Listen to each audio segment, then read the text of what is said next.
Assalamu alaikum. Today's video, Ustad Nouman Ali Khan is talking about why do bad things happen to good people in Islamic perspective. Let's watch together and connect with the Quran.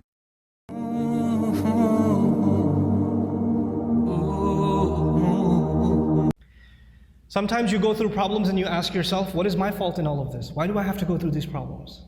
What did I do to deserve this? Let me ask you this. Yusuf alayhi salam was a child, right? A child by definition is innocent. What did a child do to deserve being kidnapped? What has a child ever done to deserve being thrown inside of a well in the middle of the woods? What has a child ever done to deserve being sold as a child slave in a different land? What is that, when he grows up as a young man, what did he ever do to deserve being thrown in jail over a false accusation? And he spent many years in jail, not because of something he did. He was innocent. And he spent all those years in jail.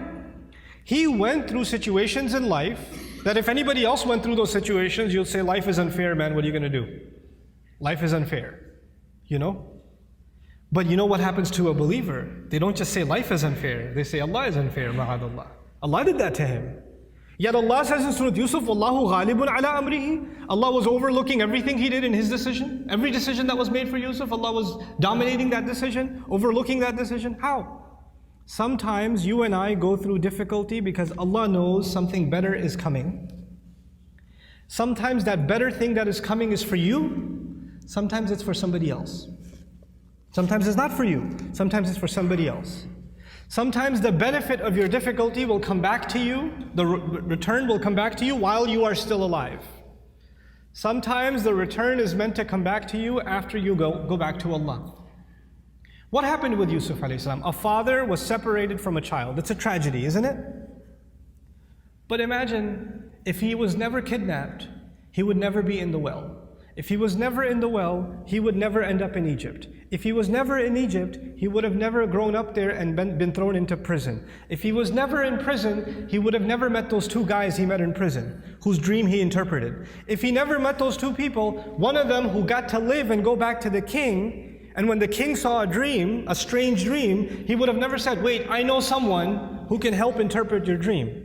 And if that never happened, and you know what that dream was, 7 good years in the country, and 7 years there's not going to be any crop, any produce, any harvest, people are going to starve to death. If Yusuf was not in prison, alayhi salam, and then was taken out to interpret that dream at that time, there would have been an economic, financial, social crisis in the country, and hundreds of thousands of children would have starved to death. One child suffered for a few years, but because of that child suffering, Allah's plan was to save a lot of families, a lot of fathers and mothers from losing their children to starvation. Because of the plan that Yusuf alayhi salam came back when he interpreted the dream and gave, when he became the treasurer.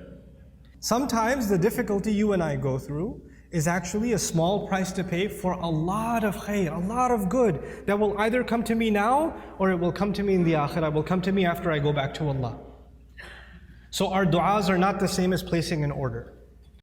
So remember life's challenges, like Yusuf A.S.'s story, teach us that apparent hardships can be part of a greater plan. Enduring difficulties with patience and trust may lead to unforeseen positive outcomes, benefiting oneself or others in this life or the afterlife. See you next video inshallah and subscribe this channel for more videos. Thanks for watching.